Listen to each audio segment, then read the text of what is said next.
Hola, hoy quería hacer un pequeño, una especie de, no tutorial, pero un poco de explicación sobre los tubos fluorescentes, bombillas de ahorro de energía y similares. ¿Por qué similares? Porque todos, ya sean este tipo de bombillas, ya sean los tubos fluorescentes, pues como este es una miniatura, pero al fin y al cabo los que hay instalados en parkings, cocinas y demás son igual, pero en tamaño más grande. O incluso las bombillas de ahorro de energía, que tienen las típicas pues, formas dentro, vienen a ser lo mismo. En todos los casos es un tubo relleno de un gas con unos electrodos en los lados y bueno, y emiten luz por un arco que se genera dentro. Entonces, ¿cómo funcionan? Cojo mi blog de notas. Entonces la explicación de cómo funcionan se puede ver aquí.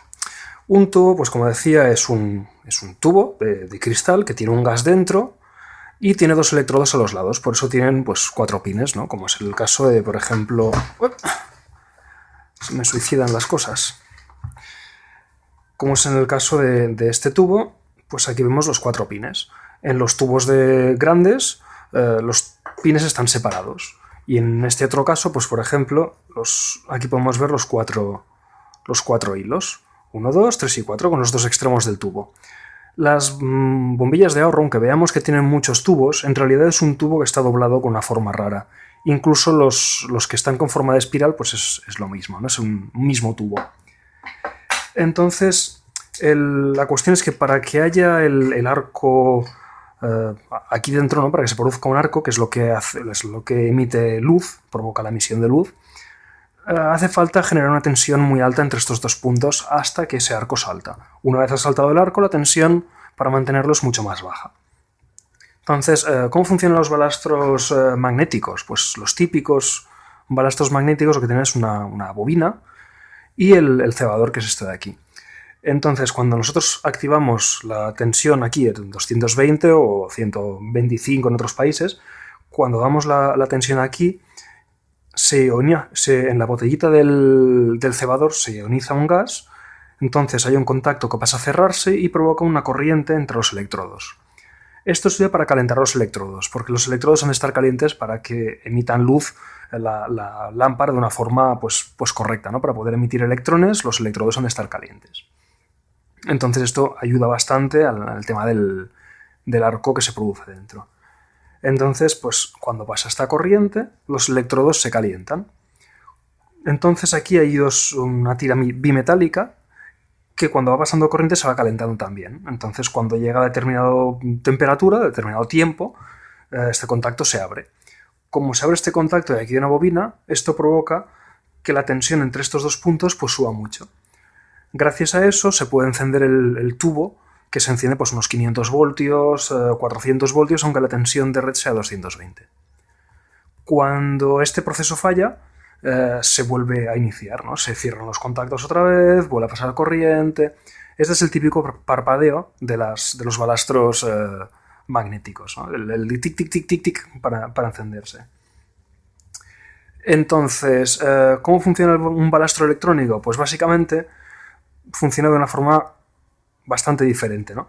Aquí tenemos los 220 voltios, que se convierten en una tensión continua, típicamente, y luego lo que se hace pues es conmutar, ¿no? entre dos tensiones. Entonces aquí tenemos una forma de onda más o menos cuadrada, una tensión bastante elevada. Con una bobina vamos a limitar la corriente que pasa a través del tubo. Y bueno, aquí tenemos unos condensadores para hacer una resonancia, etcétera, etcétera. ¿Por qué? Esto es un poco más complejo, es más moderno, es más complejo. Esta es la técnica típica. Tubos no se comportan como una resistencia porque funcionan por un arco, entonces tenemos que limitar la corriente. Para limitar la corriente se utiliza una bobina.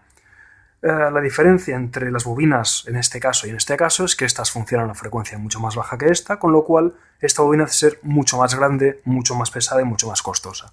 Esta bobina, pues por ejemplo, si abrimos, esto es un balastro electrónico, pues la bobina esa que decía, esta de aquí es esta de aquí. Es mucho más pequeña, es esta de aquí.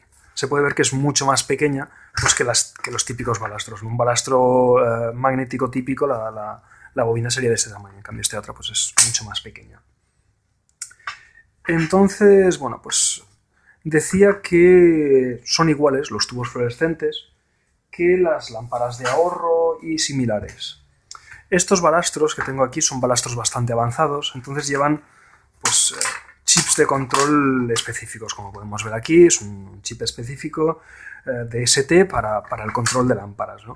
Entonces, bueno, no voy a hablar de estos, porque estos ya son un tema aparte, son bastante complejos, sino que voy a hablar de los balastros pues, más simples, como sería este de aquí, que al fin y al cabo es como los que llevan las bombillas de ahorro. Aquí tenemos otro trozo de bombilla de ahorro o otro trozo de bombilla de ahorro, etc. ¿Por qué digo que estos balastros son interesantes? Pues porque típicamente en las bombillas de ahorro o falla el balastro o falla el tubo en sí.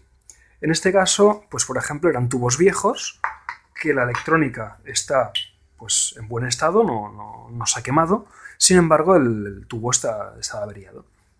Se trata de una bombilla, en este caso, de 15 vatios, marca 1 del Carrefour. Entonces, bueno, pues en principio nos serviría esto como balastro de cualquier tubo de 15 vatios. Esta otra es lo mismo, 15 vatios también. Entonces, bueno, esta otra es para un tubo de 18 vatios. Esta era de un tubo fluorescente que había en una bombilla de estas, de un ascensor, luminaria de un ascensor, perdón. Y bueno, electrónicamente, pues si lo abrimos nos encontramos que es exactamente igual.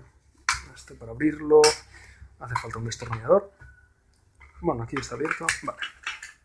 Entonces, este otro, sin embargo, sí que está averiado. El tubo estaba sano, sin embargo, la electrónica pues murió. Salía más caro comprar un balastro que cambiar el tubo entero y la luminaria, con lo cual lo que se hizo fue cambiar la luminaria en este caso. No obstante, la electrónica me la quedé yo porque, bueno, pues aquí la tenemos. Sí que, lo he dicho, hay unas resistencias quemadas, pero los condensadores están en buen estado, etcétera, etcétera. Entonces este balastro lo arreglaré y lo utilizaré para una bombilla de 18 vatios. Entonces, ¿por qué decía que es interesante saber, pues, por ejemplo, conservar la electrónica si el tubo se ha estropeado? Pues porque tenemos tubos que podemos comprar sueltos en el mercado, como por ejemplo este de aquí. En mi caso es un tubo que conseguí de una luminaria de emergencia que tenga las baterías pues gastadas, y en lugar de cambiar las baterías pues cambiaron la luminaria. ¿Cuál es la gracia de esto? Pues este es un tubo de 16 vatios. Muy probablemente podemos funcionar con este balastro electrónico, ¿no? Porque la electrónica esta, insisto, no es más que un balastro electrónico. Entonces, ¿para qué vamos a comprar un balastro específico para esta bombilla si podemos utilizar uno que ya tenemos? Se tiene que comprobar que la tensión sea la correcta, etcétera, etcétera.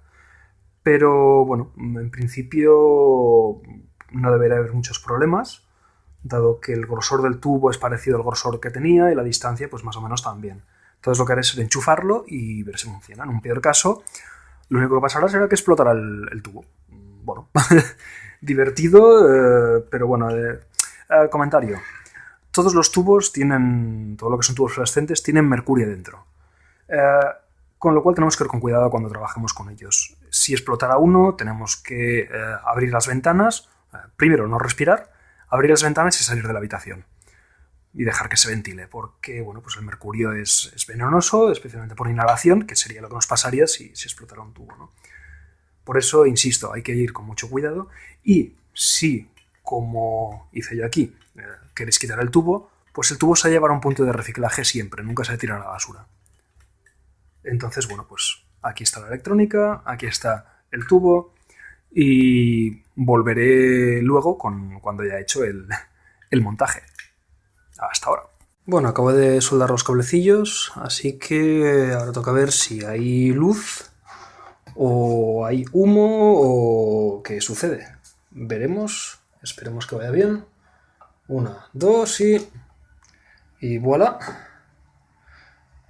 Aquí lo tenemos. Bombilla encendida.